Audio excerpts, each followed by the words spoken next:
At the beginning of the movie, we see the police raiding a house and a man is fishing in a lake, and he starts having hallucinations in which he sees a prisoner in an orange dress. The man we are talking about is named Hank, and he lives in a pink motel along with his favorite pet, which is a tortoise. One day, a beautiful young girl named Josie moves into the motel and asks Hank to help her move in some of her boxes. She also looks around the apartment to see if it's a good place to live. After that, we see Josie going to her high school where she becomes friends with Marcus on her very first day. He offers her to be his partner for a project at which his friend Gator gets offended.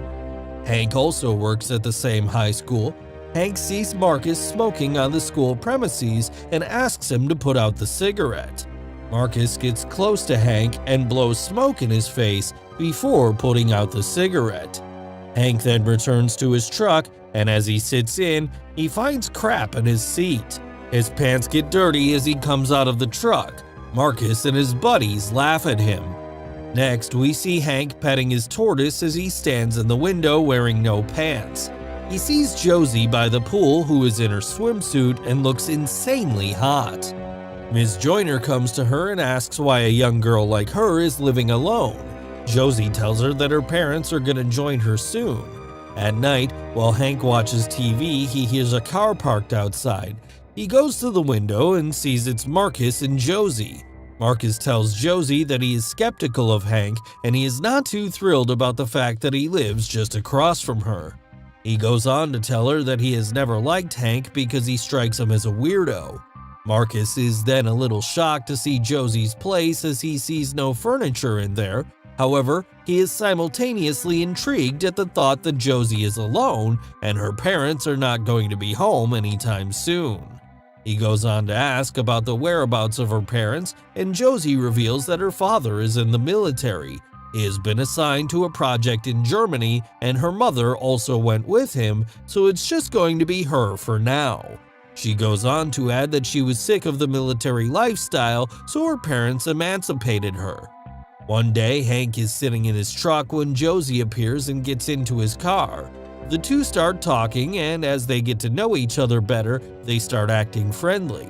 For starters, they talk about Marcus, and Hank expresses how the boy gets on his nerves. Josie, on the other hand, talks about how her father was never around, so she did not get to spend much time with him. She then goes on to ask him about his hobbies, and he tells her about his pet and fishing. She then asks him if he is going to the cookout, and it turns out that he has no idea that there is going to be a cookout. He, however, says that he is going to be there.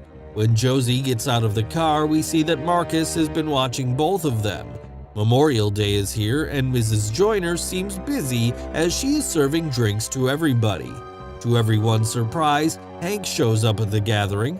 They are surprised because he never takes part in social gatherings. Josie is excited to see him and takes him with her to show him something, and Mrs. Joyner notices that the two seem close to each other. She does not like it given the fact that there is a huge age gap between the two.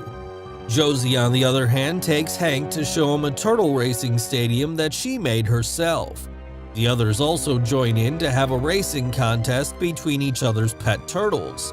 At night, everyone is having a good time when Marcus shows up with his friends and asks Josie to join them. Hank tries to stop her, but Mrs. Joyner tells Hank that he should let the girl go. When Josie leaves, the elder ones subtly point out that Hank should not get too close to the girl. It does not sit well with Hank, but he does not say anything in retaliation and decides to leave. Josie plays a drinking game with the boys and tells them if she wins, she will let them feel her breasts. Well, the boys wouldn't want anything else, so they let her win intentionally. However, when Marcus comes forward to get his hand on her tits, she puts her blouse back on and walks away with a smirk on her face. Marcus then approaches and asks her to smoke with him. While they smoke, Marcus tries to talk himself up as he tells her that he likes to hunt and goes on to add that he once killed a snake with his bare hands. But it blows in his face when Josie tells him that she does not like killing things. She goes on to add that Hank goes fishing from time to time and she might tag along with him someday. Josie, admiring Hank, does not of course sit well with Marcus. Gator then appears again and starts talking about Hank mutilating dead bodies. The boys try their best to prove that something is wrong with Hank, but Josie defends Hank and goes on to tell them that she does not believe them. Hank is watching TV at night when he hears a car stopping outside. He peeks out the window and sees it's Marcus and Gator dropping off Josie. As the boys leave, he goes outside to talk to Josie. He tries to engage in a conversation with her by thanking her for the tortoise race earlier, and Josie then asks him when she is going to see the habitat he has built for the tortoise.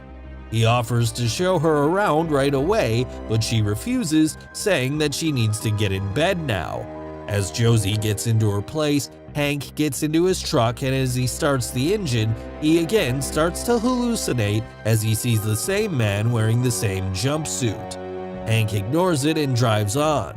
The next morning, he wakes up when his neighbors are calling him out. He comes out to see that his truck is painted with the word "Spank" written on it.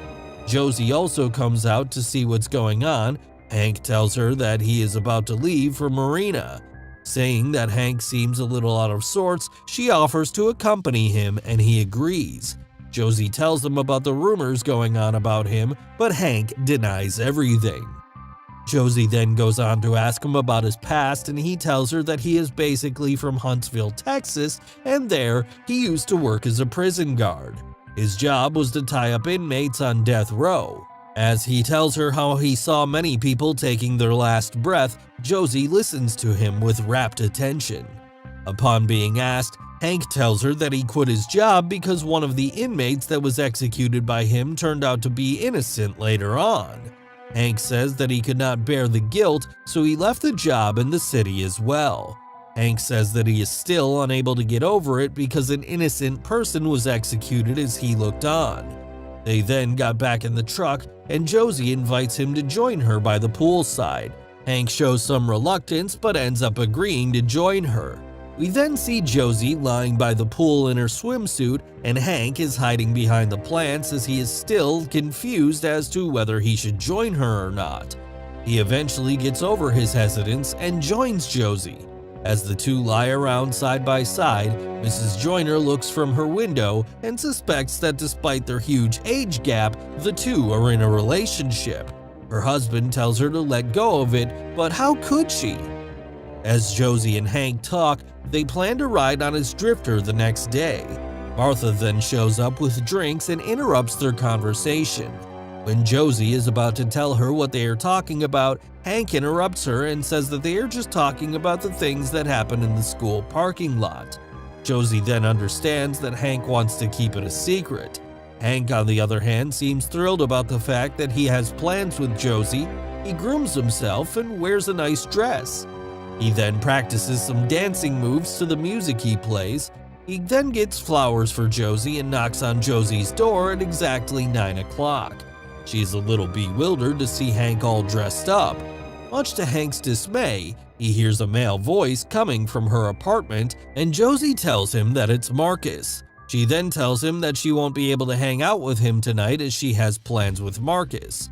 Hank still goes to the lake, and adding insult to injury, he sees that his drifter has been vandalized just like his truck was a few days ago. He gets furious and drives back to Pink Motel. As he is about to storm onto Josie's house, he hears moaning sounds coming from inside the apartment. He stops and goes back to his truck, gets a knife, and strikes the tire of Marcus's car. Hank then goes to his palace, and Mrs. Joyner joins him. She has a drink with him and tells him that Josie told her about his past. Mrs. Joyner advises him to get some help. When Mrs. Joyner leaves, Hank takes out his anger as he smashes stuff. Marcus starts shouting outside as he sees his torn tires. Josie calms him down and gives him a ride home. When she gets back, she knocks on Hank's door to check on him. Marcus is drunk by now, however, he opens the door and lets her in. Josie then sees his turtle habitat. The two start talking, and Josie asks him if he believes in God, and he tells her that he has no use for God, so he is not really a God-fearing kind of person. She then goes on to tell him that his mother once said that there is no God. She has tears in her eyes as she talks about her mother. Hank asks her where her mother is, and Josie tells him that she is dead. Then there is a knock on the door, and it turns out that Josie invited Marcus to Hank's place over beer for them to bury the hatchet between them. The next thing you know, all three of them are sitting at a table. Josie brings them drinks, then the two patch things up. As Hank talks about fishing, Marcus says he likes to hunt, and he pulls out a knife that he uses. Hank passes out and remembers the day the prisoner of his visions was executed. It was then revealed that the man Hank sees in his visions was a prisoner who was executed, and Hank was one of the guards who strapped him down that day. The man's family was also there to see the execution, a little girl and her mother. We're back to the present and see that Josie has Hank tied up on a chair and his mouth is covered. Josie then shows him a photo of a family. The man in the photo is the same man. Josie tells him that the picture was taken on her 4th birthday, and then her father was in prison for 6 years until he was executed. She says that he was not around, but at least he was alive. Josie then remembers how Hank strapped his father as she looked on helplessly. She cries as she remembers how her mother whispered in her ear that all guards are cowards. Josie then moves on to untape his mouth and asks him to recite her father's last words. He obeys her as he recites, "To all of you who put me here, you will meet a fate far worse than this. You will suffer in ways you never thought possible, that I promise you." That's all her father said, and Josie cries as she hears Hank reciting these words. She then tells him that she knows Hank is not a bad guy, and that she knows he feels guilty for what he did, unlike all the others she has killed. Josie reveals that she made it a purpose of her life to make her father's words come true. She says that they all suffered at her hands. She, however, tells Hank that she is going to make sure that Hank does not suffer and dies peacefully. As she says that, she goes on to slit his throat, and with that, Hank dies. After a while, the police arrive and find Hank's body in his apartment. Marcus, who has been unconscious all this time, gets arrested as the people living in the motel record their statements about Hank, Josie, and Marcus's conflict earlier. Josie, after accomplishing what she came for, is seen driving to Huntsville, and she has a totally different getup as she has dyed her hair black. We then see her entering the bar, and there we see some prison guards. She spots her next target.